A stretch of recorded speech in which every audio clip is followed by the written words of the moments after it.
당신들 지금 제정신입니까? 70년 전 전쟁의 잿더미가 된 한반도를 찾았던 서구 구호단체 직원들이 경악하며 내뱉은 말입니다. 당장 입에 풀칠할 곡식 한 줌이 없어 아이들이 굶어 죽어가는 아비규환의 현장. 그런데 그 처참한 지옥도 속에서 한국인들은 도저히 상식적으로 이해할 수 없는 기괴한 행동을 하고 있었습니다. 구호물자를 받으러 달려가야 할 시간에 흙바닥에 천막을 치고 깨진 기와 조각으로 바닥에 무언가를 새기며 집단적인 광기에 사로잡혀 있었기 때문입니다. 전 세계는 이 비효율적이고 미련한 모습에 고개를 저으며 저런 나라는 도와줄 가치도 없다고 비웃었습니다. 하지만 지금 그 오만했던 강대국들이 자존심을 버리고 한국 앞에 무릎을 꿇고 있습니다. 자신들이 가진 무한한 자원과 자본으로도 절대 만들어내지 못한 무적의 엔진을 한국은 그 굶주림 속에서 이미 설계하고 있었기 때문입니다. 대체 그들은 굶주린 배를 움켜쥐면서 무엇을 지키고 있었던 걸까요? 남들이 땅 밑에 숨겨진 기름에 목맬 때 전 세계가 비웃던 그 쓸데없어 보이던 행동이 어떻게 세계 경제의 판도를 뒤엎는 날카로운 비수가 되었는지 그 소름 돋는 반전의 실체를 지금 공개합니다. 영상을 시청하신 후 마음에 드신다면 좋아요와 구독 버튼을 꾹 눌러주세요. 여러분의 관심이 저에겐 큰 힘이 됩니다. 그럼 바로 시작하겠습니다. 처음에는 설계 오류로밖에 안 보였습니다. 시험으로 비유하자면 정답이 없는 객관식 문제 같았죠. 강대국이 되기 위한 수많은 조건들. 한국은 단 하나도 갖고 있지 않았습니다. 그런데 지금은 제가 연구한 어떤 나라보다 더 많은 걸 설명해주는 나라가 됐습니다.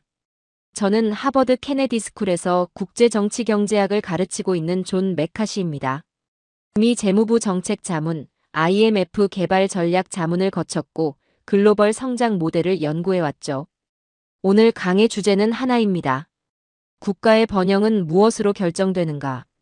학생들에게 먼저 물었습니다. 여러분 나라의 가장 강력한 무기가 뭔지 말해보세요. 제임스가 먼저 손을 들었습니다. 달러입니다. 기축통화를 쥔 나라가 규칙을 만들어요. 실리콘밸리의 원천 기술도 있고 우리가 표준을 정하면 세계가 따라올 수밖에 없습니다. 압둘라가 뒤를 이었습니다. 에너지입니다. 석유가 없으면 세계 경제가 멈춰요. 우리가 밸브를 잠그면 어떤 강대국도 버티지 못합니다. 드미트리가 팔짱을 끼며 말했습니다.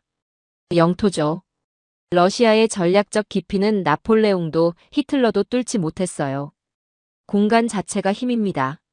리웨이는 숫자로 밀고 들어왔습니다. 14억 인구입니다.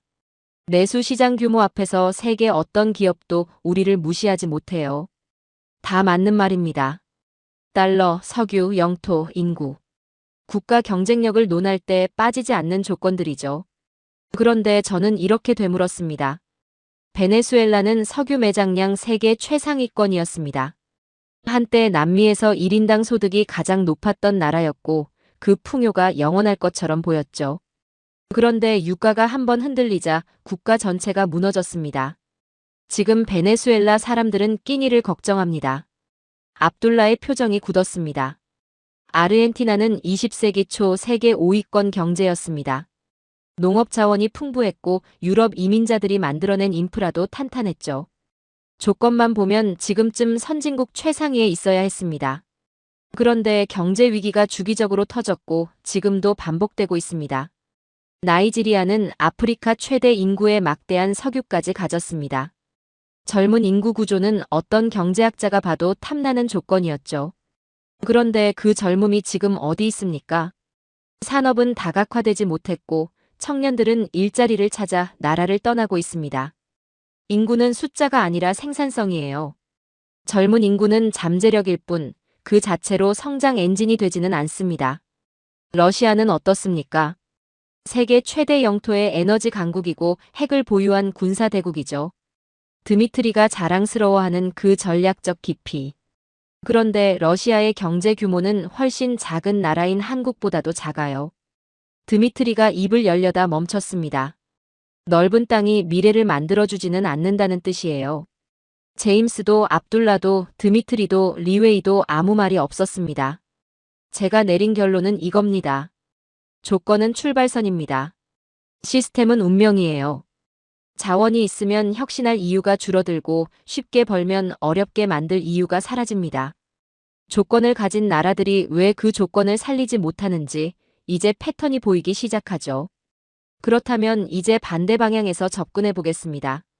지금까지 우리가 논의한 조건들, 그 어느 것도 갖추지 못한 나라를 한번 살펴보자는 겁니다. 기축 통화도 없고 에너지 자원도 없고 내세울 영토도 없고 내수를 밀어붙일 인구 규모도 없는 나라. 학생들이 저마다 머릿속으로 나라를 떠올리기 시작했습니다. 표정을 보니 대충 어떤 나라들을 생각하는지 알 것 같았죠. 세계 최빈국 명단 어딘가에 있을 나라를 상상하는 얼굴들이었습니다. 저는 지도 위에 한 나라를 짚었습니다. 대한민국입니다. 교실이 술렁였습니다. 누군가는 피식 웃었고 누군가는 고개를 갸웃했습니다. 제임스가 말했습니다. 그 나라는 이미 선진국 아닌가요? 처음부터 조건이 나쁘지 않았던 거 아닌가요? 바로 그 반응이 제가 기다리던 겁니다. 한국이 지금 어디 서 있는지는 다들 압니다. 반도체 공급망의 핵심을 쥐고 있고 세계 최대 조선소를 운영하고 있으며 배터리와 디스플레이 시장에서 표준을 만들어가고 있죠. 그런데 이 나라가 출발했던 조건을 보면 솔직히 말해서 가능성 자체가 없었습니다.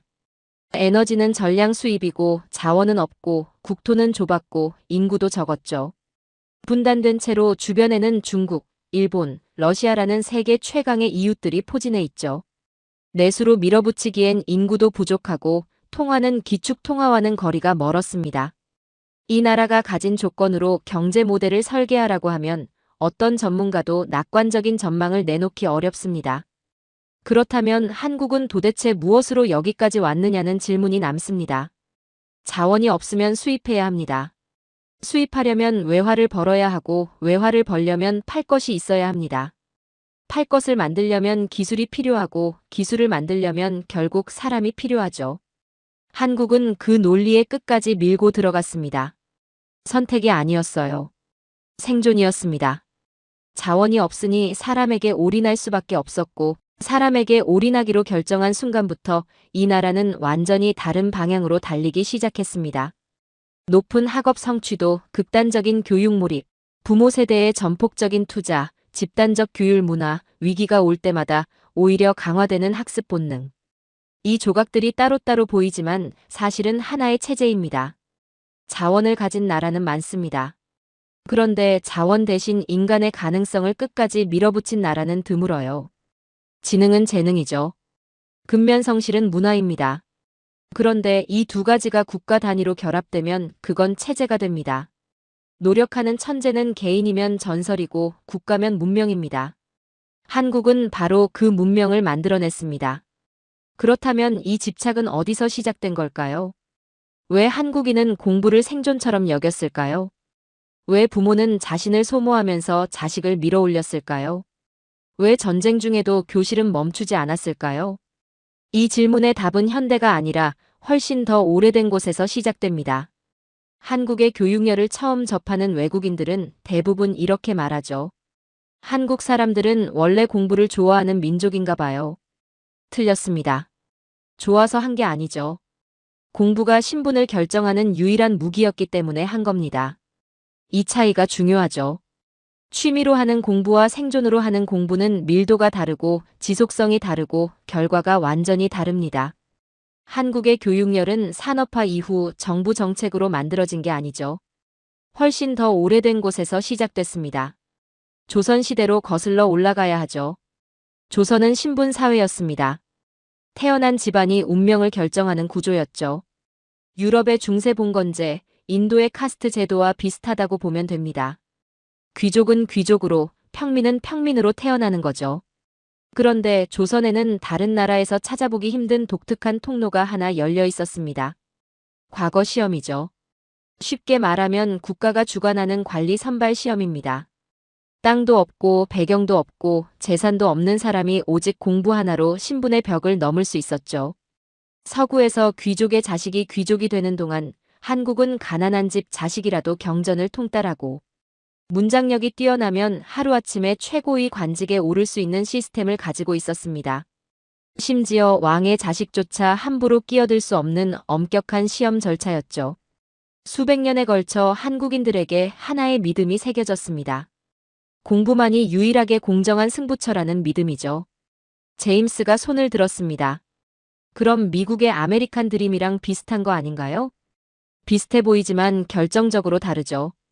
아메리칸 드림은 올라갈 수 있다는 희망이 동력입니다. 그런데 한국의 과거 시험은 희망보다 훨씬 복잡한 구조였어요. 이건 개인의 성취가 아니라 가문 전체의 생존 프로젝트였습니다. 합격하면 집안 전체가 살아나고 가문의 위상이 달라지고 후손들의 운명이 바뀌었죠. 공부는 성공의 도구가 아니라 가문을 지키는 방패였습니다. 지키지 않으면 무너진다는 절박함이었죠. 이 절박함이 한국인의 뼛속 깊이 박히는데 500년이 걸렸습니다. 시험장 풍경을 한번 떠올려 보죠. 시험 며칠 전부터 사람들이 시험장 근처로 몰려들었습니다. 좋은 자리를 선점하기 위해서였죠. 비가 와도 바람이 불어도 그 자리를 지켰습니다. 먹는 걸 줄이고 잠을 줄이고 몸을 깎아내면서까지 버텼죠. 시험장 주변은 캠핑장이 아니었습니다. 참호였죠. 경쟁자는 옆에 앉은 사람 하나가 아니었습니다. 등 뒤에 서 있는 집안 전체의 운명이었죠. 그리고 시험장 주변에는 상권이 형성됐습니다. 먹거리를 파는 사람, 숙식을 제공하는 사람, 필사본을 거래하는 사람들이 몰려들었죠. 한국의 시험 문화는 단순한 평가가 아니었습니다. 공동체 전체가 걸린 도박판이었죠. 그 절박함이 만들어낸 풍경이 있습니다. 시험을 앞둔 사람이 과거에 합격했던 조상의 무덤 옆에 직접 움막을 짓고 생활하는 겁니다.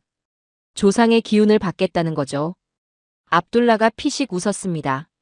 그건 단순히 미신 아닌가요? 미신처럼 보이죠. 그런데 저는 다르게 읽습니다. 추위를 버티면서 배고픔을 버티면서 온갖 불편함을 버티면서 공부에만 집중하는 구조를 스스로 만든 겁니다.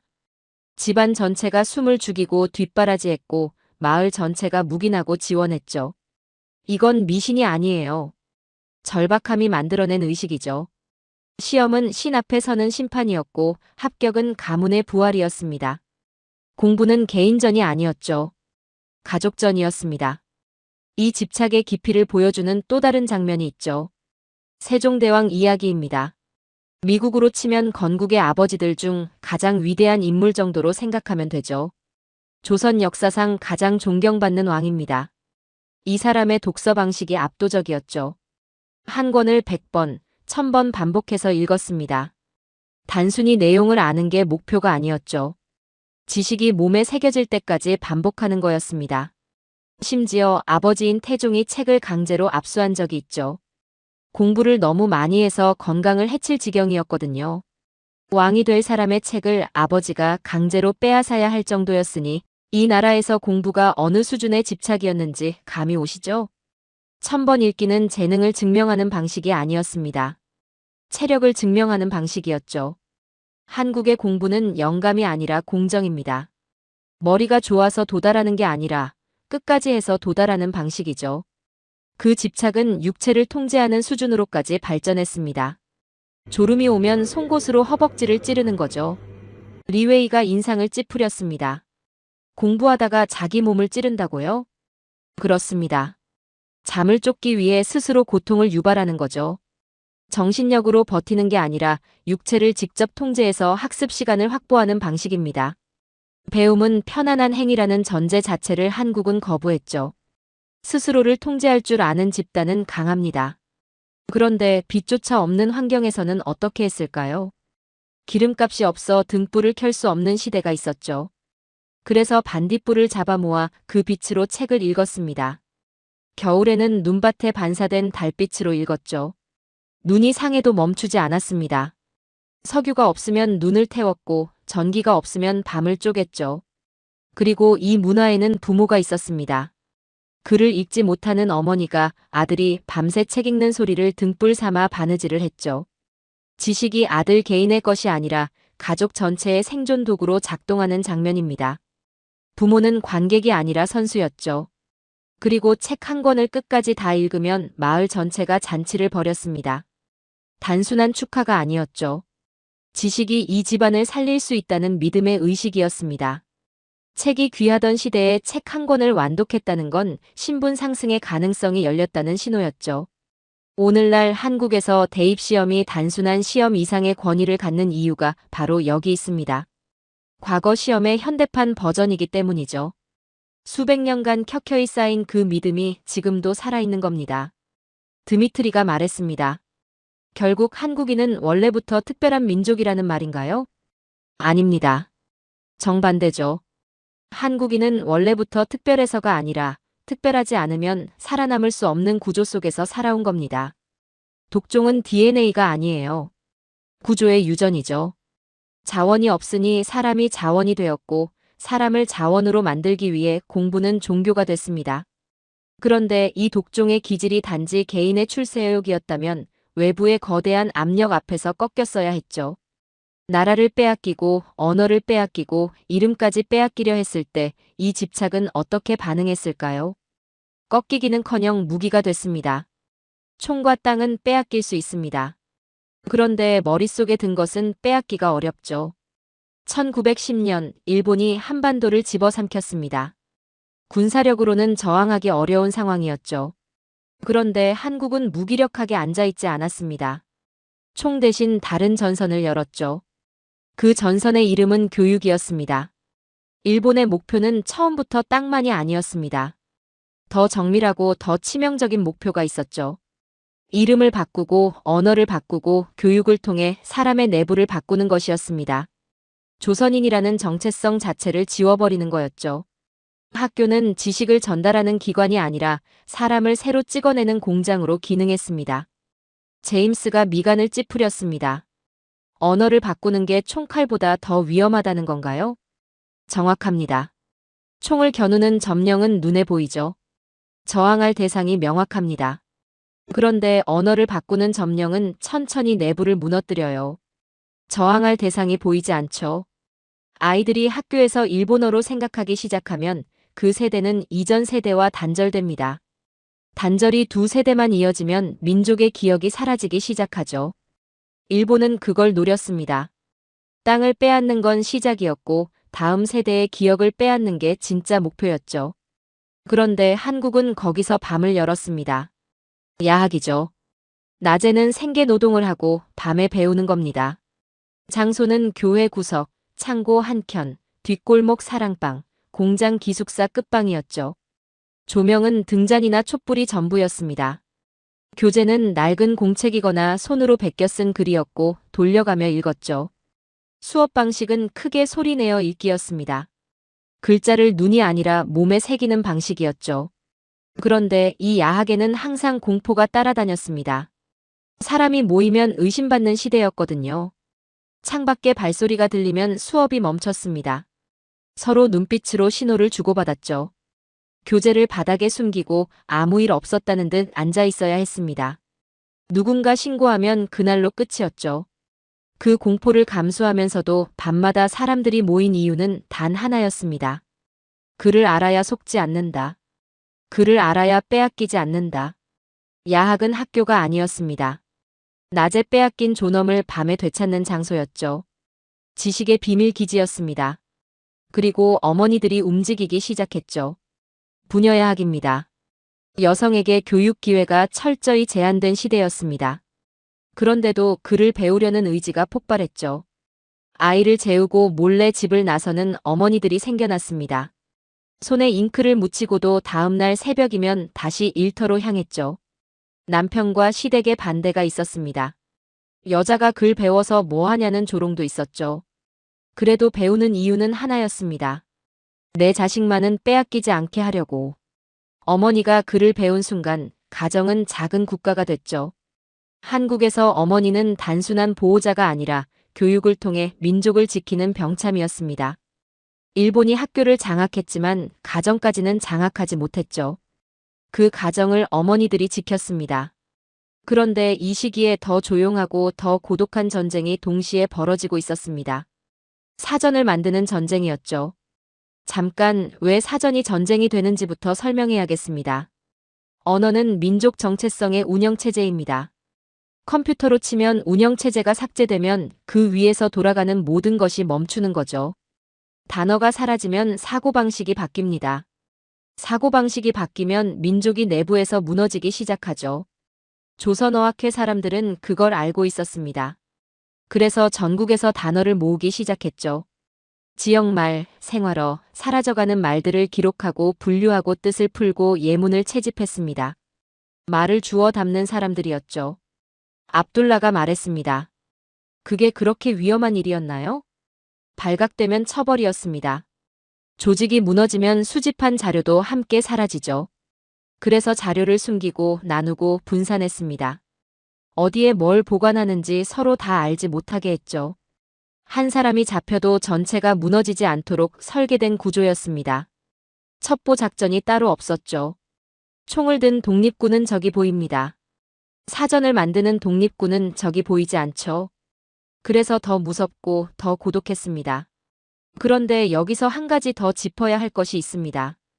왜 한국에서만 이런 저항이 가능했느냐는 질문이죠. 결정적인 이유가 있습니다. 한국에는 자기 문자가 있었죠. 세계 대부분의 민족은 문자를 물려받습니다. 라틴 문자는 로마의 유산이고 한자는 중국 중심 문화권의 산물이죠. 그런데 한국은 15세기에 스스로 문자를 만들었습니다. 세종대왕이 창제한 한글이죠. 당시 세계를 보면 유럽은 라틴 문자 기반으로 귀족과 성직자 중심의 교육이 이루어지고 있었습니다. 중국의 한자는 수천 자를 익혀야 기본 문해가 가능한 고난도 체계였죠. 대부분의 문자는 지배층을 유지하는 도구에 가까웠습니다. 그런데 세종은 반대 방향으로 갔죠. 백성이 말하고도 글로 표현하지 못하는 현실을 문제로 인식했습니다. 백성이 쉽게 익혀 날마다 쓰게 하려 함. 문자를 권력 유지가 아니라 소통 확대의 도구로 설계한 거죠. 리웨이가 끼어들었습니다. 한자를 버리고 자기 문자를 만든다는 게 당시엔 엄청난 도전 아니었나요? 맞습니다. 기득권의 거센 반발이 있었죠. 한자를 아는 사람들이 권력을 쥐고 있었으니까요.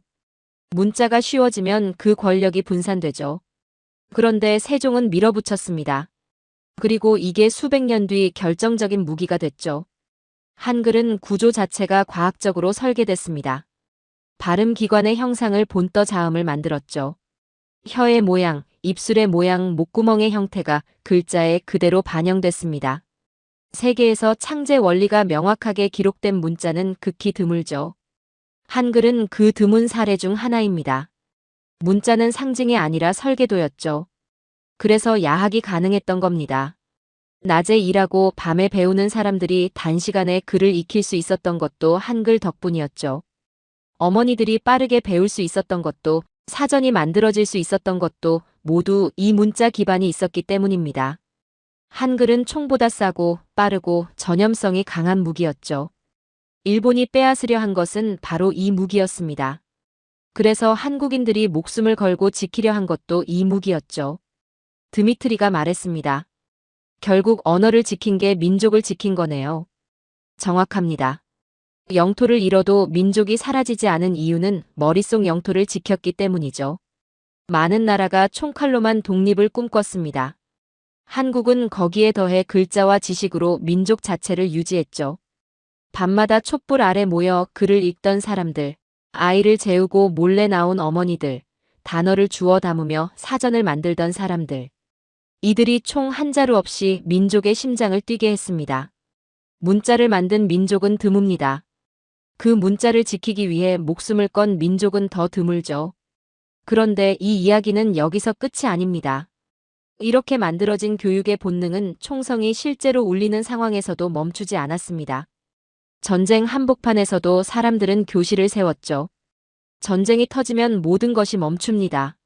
시장이 멈추고 공장이 멈추고 학교가 멈추죠. 사람들은 오직 하나만 생각합니다. 오늘 살아남는 것.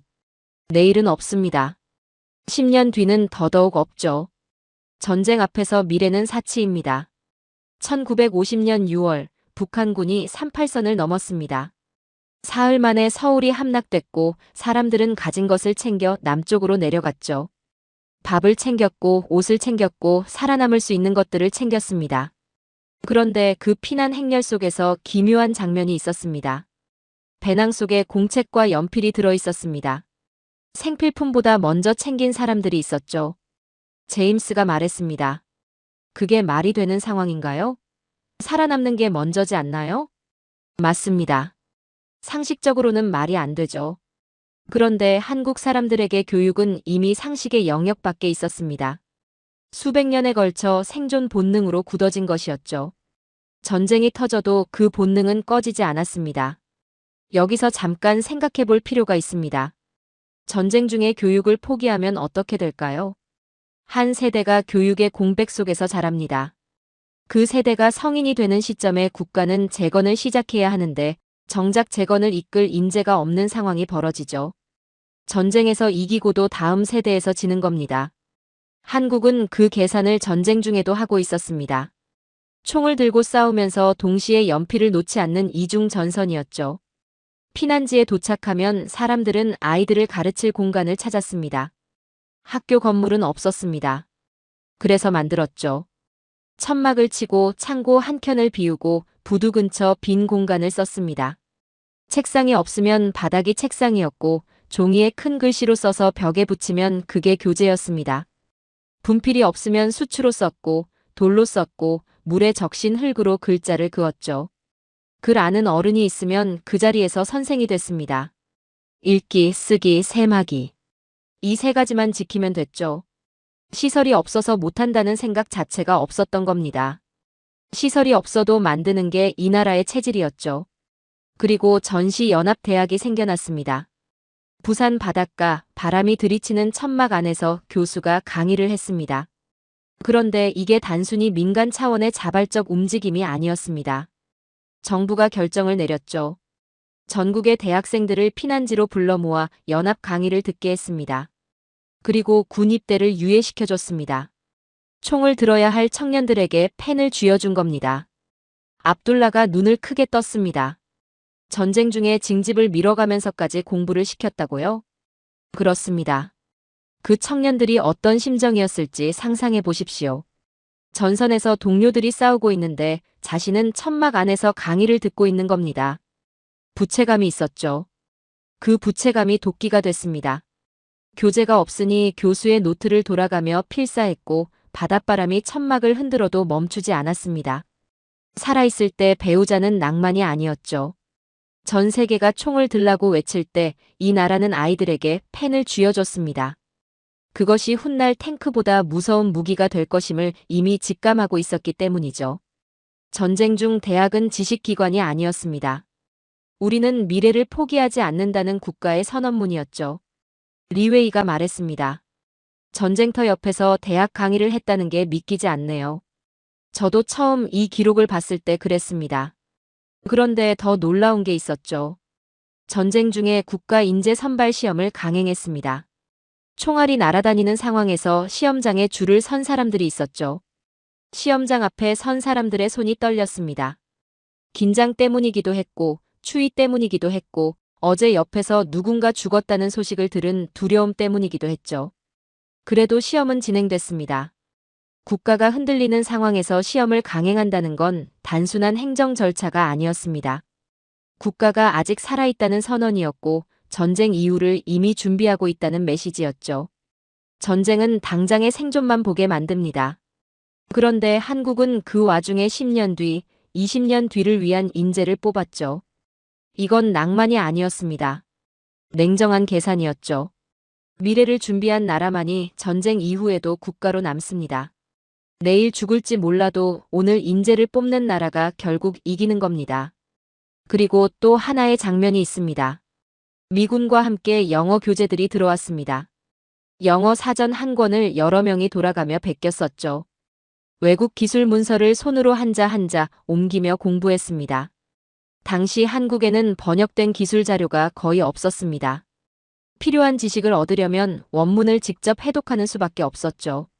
그래서 외국어를 배웠고 기술 문서를 해독했고 그것을 다시 주변 사람들에게 전달했습니다. 드미트리가 말했습니다. 그게 효율적인 방법인가요? 베끼는 것 자체가 공부가 되는 건가요? 베끼는 과정에서 내용을 이해하게 되고 이해한 것을 옆 사람에게 바로 전달했습니다. 한 사람이 아는 것을 10사람이 빠르게 공유하는 방식이었죠. 개인의 천재성이 아니라 집단 학습 속도가 무기가 되는 나라의 원형이 이 시기에 만들어진 겁니다. 이게 나중에 한국 산업화의 핵심 동력이 됩니다. 기술을 처음부터 발명하는 게 아니라 빠르게 흡수하고 빠르게 개선하는 방식이죠. 전쟁이 끝나면 건물은 다시 세울 수 있습니다. 그런데 사람은 시간을 놓치면 끝이죠. 한국은 그걸 알고 있었습니다. 포탄이 떨어지는 와중에도 천막 안에서 대학을 열었고 전쟁 중에도 인재를 뽑았습니다. 학교는 건물이 아니라 의지라는 걸 이 나라는 세계에서 가장 극단적인 방식으로 증명했죠. 어떤 나라는 전쟁이 끝나도 재건할 엄두도 내지 못합니다. 한국은 전쟁이 한창인 중에 이미 재건을 시작하고 있었죠. 그 차이가 전후 한국의 속도를 설명합니다. 전쟁이 끝났습니다. 그런데 한국은 곧바로 다른 방식의 전쟁을 시작했습니다. 이번엔 부모가 전선이었고 등록금이 탄약이었죠. 전쟁이 끝났습니다. 그런데 전선이 사라진 게 아니었죠. 전선이 이동했습니다. 총성이 멈춘 자리에서 새로운 전쟁이 시작됐고 이번 전쟁의 전선은 가정이었으며 무기는 등록금이었죠. 국가가 산업을 세우는 동안 가정은 사람을 세웠습니다. 한국의 인적자본 모델은 위에서 내려온 정책이 아니었죠. 아래에서 끌어오른 집단 본능이었습니다. 그리고 그 본능의 핵심에는 전쟁을 겪은 부모 세대의 경험이 있었죠. 집도 땅도 돈도 한순간에 사라질 수 있다는 걸 이 세대는 몸으로 알고 있었습니다. 전쟁이 모든 걸 앗아갔으니까요. 그런데 단 하나 머릿속에 든 것만은 빼앗기지 않았죠. 그 경험이 부모 세대에게 하나의 확신으로 굳었습니다. 지식만이 이 험한 세상에서 자식을 지켜줄 유일한 갑옷이라는 확신이었죠. 그래서 이 나라의 부모들은 자식의 교육을 위해 모든 것을 걸었습니다. 그 상징이 우골탑이죠. 우골탑. 솥뼈로 쌓은 탑이라는 뜻입니다. 당시 농촌에서 소는 단순한 가축이 아니었죠. 소는 밭을 갈고 짐을 나르고 다음 해 농사를 책임지는 존재였습니다. 소가 없으면 농사가 없고 농사가 없으면 먹고 살 방법 자체가 사라지는 거였죠. 그런데 아버지들이 그 소를 팔았습니다. 자식 대학 등록금을 마련하기 위해서였죠. 소를 끌고 장터로 가는 아버지의 발걸음을 상상해 보십시오. 말이 없었을 겁니다. 장터에서 상인과 가격을 흥정하면서 한 푼이라도 더 받으려 버텼겠죠. 거래가 끝나고 소가 다른 사람의 손에 넘어가는 순간 그 아버지는 무슨 생각을 했을까요? 집으로 돌아오면 마당이 텅 비어 있습니다. 소가 있던 자리가 비어 있는 거죠. 그 공허함 속에서 아버지는 무언가를 결정한 겁니다. 소 한 마리가 사라지는 순간 한 집안의 미래가 생겼죠. 한국에서 대학은 학문기관이 아니었습니다. 가문이 다음 세대로 건너가는 달이었죠. 소 한 마리는 단지 등록금이 아니라 가족 전체의 미래를 담보로 한 계약서였습니다. 그런데 부모만 희생한 게 아니었죠. 형과 누나가 있었습니다. 부모가 모든 걸 감당할 수 없는 상황에서 형이 군대를 먼저 가거나 막노동을 택해 동생의 학비를 바쳤죠. 누나가 공장이나 가게로 나가 월급을 집으로 보냈습니다. 나는 여기까지지만 너는 넘어가라. 이 한 문장이 수많은 가정에서 반복됐죠. 한국의 교육열은 개인 경쟁이 아니었습니다. 가족 전략이었죠. 한 집안의 승부수를 한 사람에게 몰아주는 방식이었습니다. 냉정하지만 강력했죠. 구조를 보면 더 선명해집니다.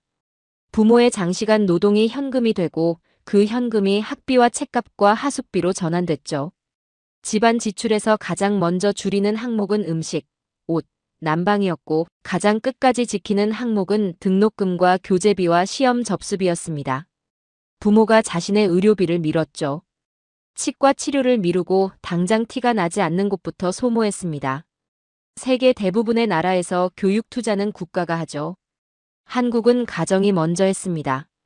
가계 예산이 국가 예산보다 먼저 움직였죠. 그리고 이 전략은 국경을 넘기도 했습니다. 1970년대 중동 건설 붐이 일었죠. 사우디아라비아, 쿠웨이트, 아랍에미리트, 석유로 넘치는 나라들의 건설 인력이 필요했습니다. 한국 아버지들이 그 사막으로 갔죠. 섭씨 50도가 넘는 사막, 모래바람, 장시간 노동 속에서 담배를 끊었고 음식을 줄였고 옷을 아꼈습니다. 한 달 월급의 대부분을 한국으로 송금했죠. 잠깐 생각해 보십시오. 석유를 가진 나라에 석유가 없는 나라의 아버지가 가서 땀으로 석유를 번 겁니다. 사우디의 오일머니가 한국의 등록금으로 변환됐죠. 이보다 더 기묘하고 강력한 역전이 있을까요? 압둘라의 표정이 묘해졌습니다. 월남 파병 세대도 있었죠. 전쟁터에서 목숨을 걸고 번 돈이 자식의 학비가 됐습니다. 총을 들고 번 돈이 연필을 사는 돈이 됐죠. 한국은 전쟁마저 교육으로 전환했습니다. 그리고 1997년 외환위기가 터졌죠. 한국 경제가 무너졌고 수많은 아버지들이 직장을 잃었습니다. 자존심이 무너진 자리에서도 아버지들이 가장 먼저 끄는 것은 자기 용돈이었고 술자리였고 취미였죠. 가정에서 사라진 것은 외식이었고 새 옷이었고 여행이었습니다. 그런데 끝까지 남은 것이 있었죠. 아이의 학원비와 책값과 시험 비용이었습니다. 아버지의 자존심이 무너져도 아이의 책상은 지켜졌죠. 한국의 위기 보건력은 금융에서 나오지 않았습니다. 가정에서 나왔죠. 국가가 흔들릴 때 가정이 마지막 방파제였습니다. 그리고 지금도 이 유전은 이어지고 있죠. 기러기 아빠라는 말이 있습니다. 자식의 교육을 위해 가족을 해외로 보내고 혼자 한국에 남아 돈을 버는 아버지들이죠. 편의점 도시락으로 끼니를 때우고 혼자 텅 빈 집에서 지냅니다. 매달 송금하고 주말에 영상통화를 하고 그게 전부인 삶이죠. 한국의 아버지는 집에 없는 시간이 많았습니다. 그 부재가 교육이 되고 교육이 산업이 됐죠. 리웨이가 말했습니다. 이건 국가 정책이 아니라 문화네요. 정부가 시킨 게 아니잖아요. 맞습니다. 그게 핵심이죠. 강요가 아니었습니다. 수백 년에 걸쳐 누적된 집단 본능이었죠. 어머니의 이야기도 빠질 수 없습니다. 머리카락은 그 시절 여성의 존엄이자 정체성이었습니다. 그런데 어머니들이 그 머리카락을 잘라 팔았죠. 잘랐다는 사실을 숨기기 위해 수건이나 천으로 가렸습니다. 그리고 시장 먼지 속에서 하루 종일 버텼죠. 결혼할 때 가져온 은비녀도 팔았습니다. 은비녀는 집안 살림살이 중 가장 늦게 손 떼는 최후의 자산이었는데 몰래 팔고 티가 나지 않게 일상을 유지했죠. 아이에게 죄책감을 주지 않으려는 침착함이었습니다. 교육비는 돈이 아니라 몸에서 나왔죠. 한국의 어머니는 통장을 늘린 게 아니라 삶을 줄여서 자식을 늘렸습니다. 이건 빈곤 서사가 아니에요. 가족이 미래를 선택하는 방식이었죠. 석유는 한 번 캐면 끝납니다. 그런데 사람은 키우면 세대를 넘어 계속 나오죠.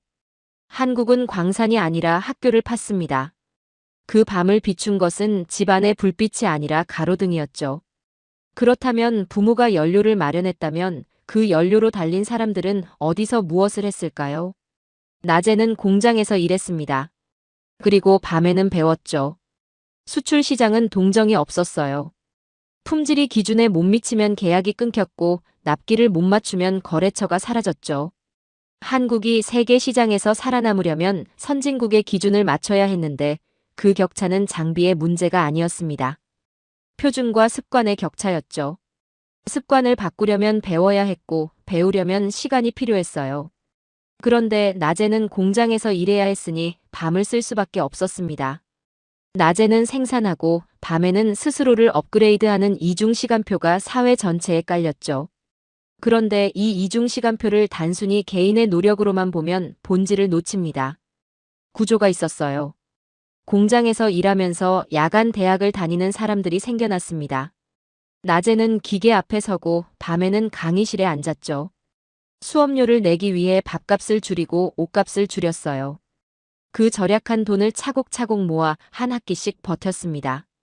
졸업까지 걸리는 시간이 남들보다 2배, 3배가 걸려도 멈추지 않았죠. 그리고 그 사람들 중 상당수는 자신만을 위해 공부한 게 아니었습니다. 동생이 있었어요. 형이나 누나가 공장을 다니며 모은 돈이 동생의 대학 등록금이 됐죠. 자신은 야간 대학을 다니면서도 월급의 일부를 집으로 보냈습니다. 낮에는 일하고 밤에는 공부하고 번 돈은 가족에게 보내는 구조였죠. 이 사람들이 쓸 수 있는 시간이 얼마나 됐겠습니까? 그런데 불평이 없었어요. 당연한 일이었으니까요. 제임스가 말했습니다. 어떻게 그게 당연할 수가 있죠?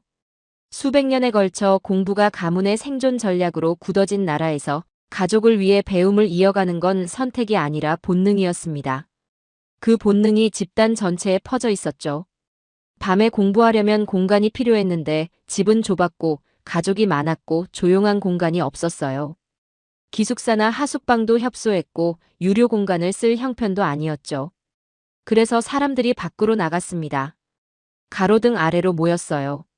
처음에는 한 명이었겠죠. 얼마 지나지 않아 특정 가로등 아래가 자연스러운 학습 공간으로 고정됐습니다. 밝은 자리는 먼저 온 사람이 차지했고 소리내어 읽는 사람과 조용히 문제를 푸는 사람이 구역처럼 갈렸죠. 모르는 게 생기면 옆 사람과 머리를 맞댔어요. 공부가 개인전에서 즉석 집단 학습으로 전환된 겁니다. 비용은 0원이었죠.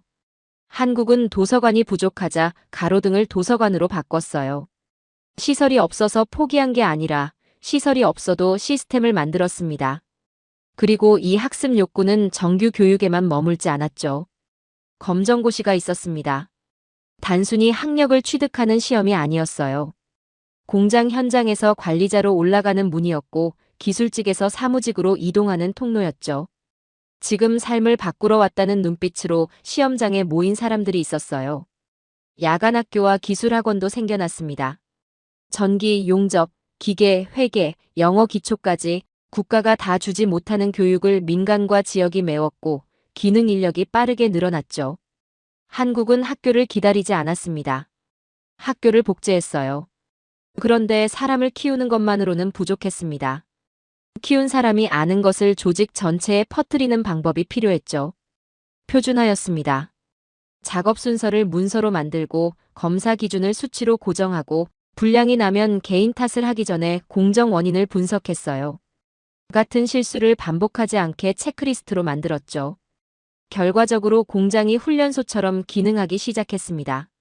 숙련이 개인에게만 쌓이지 않고 문서로 남아 전파됐고 인력이 바뀌어도 품질이 유지되는 구조가 형성됐죠. 한국의 경쟁력은 천재 한 명이 아니라 표준이 만든 집단 지능이었습니다. 표준화는 기술이 아니라 문화였죠. 리웨이가 말했습니다.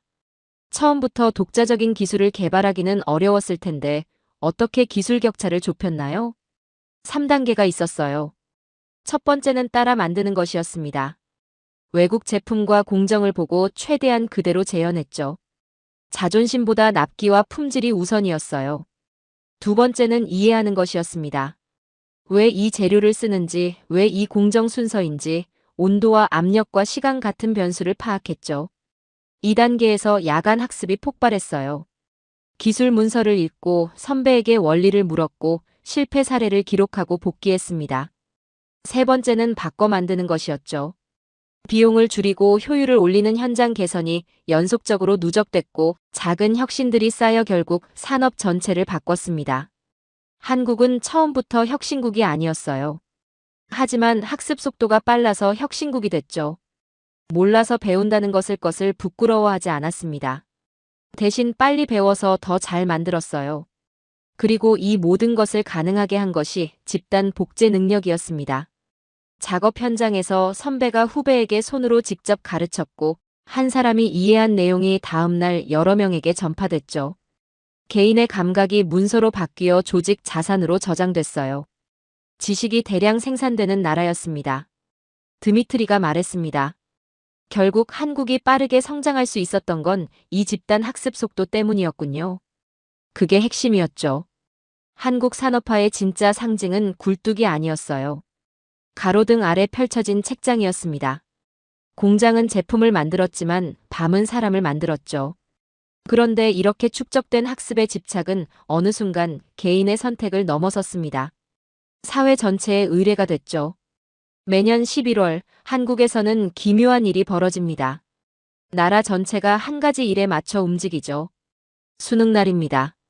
아침부터 도시의 리듬이 달라져요. 출근길 사람들이 경적을 울리지 않습니다. 평소라면 막히는 구간에서 차들이 조용히 기다리죠. 상점 스피커 볼륨이 내려가고 공사장 작업이 멈추고 거리의 소음이 줄어듭니다. 누가 명령한 게 아니에요. 그냥 그렇게 됩니다. 제임스가 말했습니다. 법으로 강제하는 건가요? 아니죠. 법보다 강한 게 있습니다. 사회적 합의예요. 서로 모르는 수천만 명이 같은 날, 같은 시간에 같은 방향으로 행동을 바꾸는 겁니다. 이게 얼마나 드문 일인지 생각해 보십시오. 그런데 한국에서는 매년 일어나죠. 국가 시스템도 시험에 맞춰 재배치됩니다. 기업과 공공기관의 출근 시간이 조정되고 지하철과 버스의 배차 간격이 수험생 이동에 최적화되고 시험장 주변 교통이 통제되죠. 대부분의 나라에서는 개인이 시험에 맞춥니다. 한국은 사회가 시험에 맞추죠. 이 차이가 작아 보이지만 실은 엄청납니다. 한국은 수능을 한 사람의 운명이 아니라 국가의 인적자본 생산 공정으로 다루는 겁니다. 그래서 시스템이 먼저 움직이는 거죠. 드미트리가 말했습니다. 그럼 지각하는 수험생이 생기면 어떻게 되나요? 경찰이 출동합니다. 수험생이 지각 위기에 처하면 신고 한 통으로 순찰차나 오토바이가 즉시 도로를 뚫어 이동 경로를 확보하죠. 사이렌이 울립니다. 그런데 그 사이렌은 단속을 위한 게 아니에요. 보호를 위한 겁니다. 주변 차량들이 길을 열어주죠. 강제가 아닙니다. 그냥 열어줘요. 생각해 보십시오. 국가의 공권력이 한 명의 수험생을 호위하는 장면입니다. 권력은 보통 질서를 지키는 데 쓰이죠. 한국 수능날, 권력은 가능성을 지키는 데 쓰입니다. 경쟁이 가장 치열한 날, 기회는 가장 철저하게 보호되는 거죠. 이게 인적자본 국가의 우선순위입니다. 그리고 듣기평가 시간이 되면 나라의 호흡이 멈춥니다. 몇 분 동안 항공기 이착륙이 통제되고 시험장 주변의 모든 소음이 사라지죠. 공사장이 멈추고 가게 문을 여닫는 소리까지 조심해지는 분위기가 형성됩니다. 몇 분의 듣기평가를 위해 도시가 숨을 죽이는 거예요. 이건 낭만이 아닙니다. 국가적 집중력이죠. 한국은 필요한 순간 전체의 호흡을 맞출 수 있는 나라입니다. 그리고 시험장 밖에서는 후배들이 선배들을 응원하죠. 피켓을 들고 구호를 외치고 간식을 건넵니다. 그런데 이 응원이 아는 사람에게만 향하지 않아요. 수험생이 누구 집 아들딸인지 몰라도 그냥 응원합니다. 언론은 하루 종일 시험 동선과 날씨와 교통을 업데이트하고 방송은 수험생을 국가 행사의 주인공처럼 다루죠. 경쟁이 심하면 사회는 분열하기 쉽습니다. 그런데 한국은 경쟁이 가장 치열한 날 공동체가 가장 단단하게 동기화되죠. 리웨이가 말했습니다. 한국 사람들은 수능이 지나치게 과열됐다고 비판하지 않나요? 비판도 있죠. 그런데 저는 그 비판과 별개로 이 현상 자체를 분석합니다. 어떤 사회가 이 정도의 동기화를 만들어내느냐는 문제죠. 그리고 여기서 중요한 질문이 생깁니다. 왜 한국만 이런 걸까요? 이건 갑자기 생겨난 게 아니에요. 수백 년의 역사가 이식된 겁니다. 과거 시험을 기억하십니까? 가문 전체가 생계와 명예를 걸고 한 명을 밀어줬던 그 구조가 지금 수능날. 가족이 생활 전체를 조정해 한 명을 돕는 구조로 이어지고 있습니다. 시험장 주변을 며칠 전부터 선점하던 사람들의 절박함이 지금 수험생 동선을 최적화하는 교통통제로 이어지고 있죠. 합격이 신분 이동을 의미하던 그 믿음이 지금 대학 진입을 통한 계층 이동의 믿음으로 이어지고 있습니다. 엿과 떡을 건네는 응원의 의식은 조상의 묘 옆에서 기원하던 그 절박함의 현대판이죠. 과거 시험은 사라진 게 아닙니다. 형식만 바뀌어 국가 시스템 위에 다시 올라탄 거예요. 그래서 수능날은 시험이 아니라 현대판 과거입니다. 압둘라가 말했습니다. 결국 수능이 한국 사회의 핵심 기제라는 건가요? 핵심 기제이자 한국이라는 나라의 운영체제가 정상 작동하는지 확인하는 시연회입니다. 수능날 나타나는 것들, 강제 없이 퍼지는 집단적 규율, 서로 모르는 사람들이 만들어내는 동기화, 가장 중요한 것에 자원이 집중되는 우선순위, 경쟁 속에서도 기회를 보호하는 시스템, 이것들이 산업화 때는 표준화로 나타났고 기술 추격 때는 학습 속도로 나타났고 위기 때는 복원력으로 나타났습니다. 수능날은 그것이 가장 상징적으로 드러나는 날이죠. 자원이 없는 나라는 보통 약해집니다. 그런데 한국은 자원이 없었기 때문에 사회 전체를 교육에 동기화하는 방법을 발명했죠. 국가가 멈추는 그 침묵은 낭만이 아닙니다. 전략 자산이에요. 이제 마지막 질문을 던질 시간이 됐습니다. 한국이 수백 년에 걸쳐 캐낸 것은 무엇이었을까요? 석유가 아니었습니다. 인간이었죠. 이번 강의를 준비하면서 저는 하나의 질문을 계속 붙잡고 있었습니다. 한국의 성공을 어떻게 정의해야 하는가? GDP 순위로 설명할 수도 있죠. 1인당 소득으로 설명할 수도 있습니다. 그런데 그 숫자들은 결과일 뿐이에요. 제가 주목한 건 다른 지점이었습니다. 한국은 세계가 멈추면 곤란한 나라가 됐습니다. 빠지면 안 되는 나라가 됐죠. 이게 부자 나라가 된 것보다 훨씬 더 강력한 이야기예요. 강의 첫머리에서 저는 이렇게 말했죠. 기축 통화도 없고 자원도 없고 거대한 영토도 없는 나라. 그 나라가 지금 세계 공급망의 핵심 공정을 쥐고 있습니다. 반도체 메모리 시장에서 한국이 차지하는 비중이 어느 정도인지 아십니까? 전 세계 디램 생산의 70% 이상이 한국에서 나옵니다. 낸드 플래시도 마찬가지예요. 스마트폰, 서버, 자동차, 인공지능 데이터 센터까지 현대 문명을 작동시키는 거의 모든 전자기기 안에 한국이 만든 반도체가 들어있죠. 한국 반도체 공장이 멈추면 애플도 멈추고 아마존도 멈추고 테슬라도 멈춥니다. 제임스가 말했습니다. 반도체 하나로 세계를 쥐고 있다는 건가요? 반도체만이 아닙니다. 조선업을 보죠.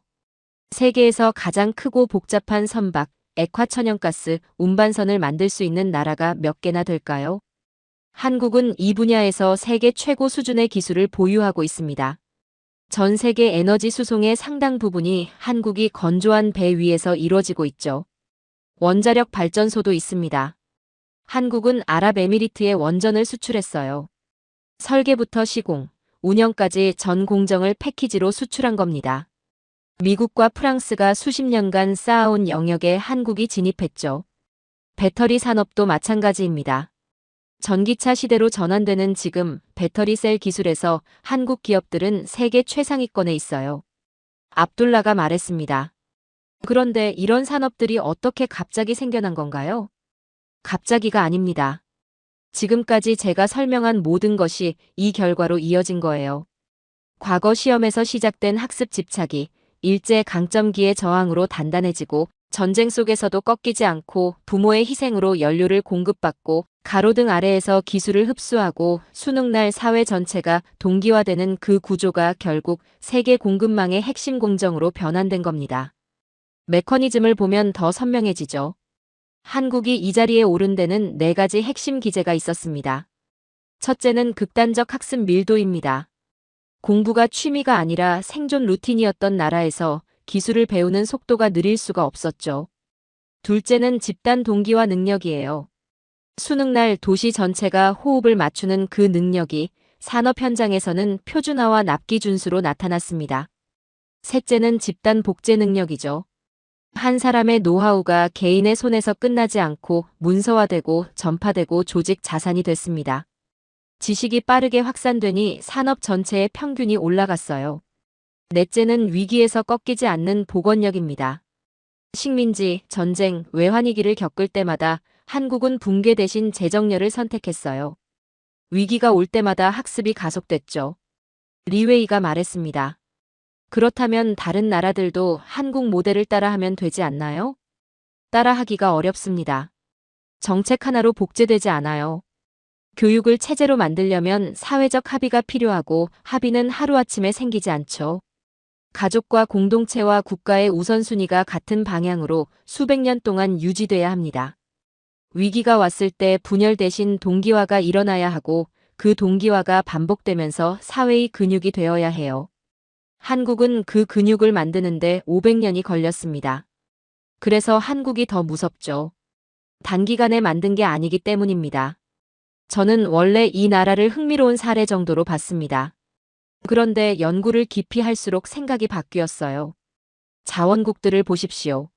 석유가 나오는 나라들은 그 자원이 고갈되거나 가격이 흔들리면 국가 전체가 흔들립니다. 자원은 쓰면 줄어드는 속성이 있기 때문이죠. 그런데 한국이 택한 자원은 다릅니다. 사람은 키우면 늘어나요. 한 세대가 기술을 익히면 다음 세대는 그 위에서 시작하죠. 지식은 나눠줘도 줄지 않고 쌓일수록 복리가 붙습니다. 한국은 소모되는 자원 대신 증식하는 자원을 택한 겁니다. 다른 나라가 광산을 가질 때 한국은 광산을 만들었습니다. 그리고 그 광산은 고갈되지 않아요. 세대마다 다시 파낼 수 있습니다. 그게 이 나라가 발명한 것의 본질이죠. 천재 몇 명이 있는 나라가 아니라 천재가 될 수밖에 없는 구조를 만든 나라입니다. 평균을 끌어올리는 능력이 강한 나라죠. 평균이 올라가면 산업이 두꺼워지고 산업이 두꺼워지면 세계가 필요로 하는 나라가 됩니다. 석유 시대는 언젠가 끝납니다. 광물 자원도 언젠가 고갈되죠. 그런데 사람을 키우는 나라는 끝나지 않아요. 한국은 땅이 아니라 미래를 팝니다. 그리고 미래의 원료는 사람이죠. 처음에 저는 여러분에게 이렇게 말했습니다. 조건이 없는 나라가 있다고. 기축통화도 자원도 거대한 영토도 없는 나라. 그 나라가 어떻게 지금 이 자리에 있는지 이제 여러분은 알고 있습니다. 정답은 처음부터 사람이었습니다. 오늘의 사연은 여기까지입니다. 대한민국은 우연히 여기까지 온 나라가 아닙니다. 세대를 걸쳐 사람을 밀어올리는 방식을 선택해온 사회였습니다. 시험은 의식이 되었고 학습은 문화가 되었으며 동기화는 경쟁력이 되었습니다. 그 축적된 시간과 규율이 오늘의 대한민국을 만들었습니다. 긴 영상 시청해주셔서 감사합니다. 내일은 더 좋은 영상으로 찾아오겠습니다.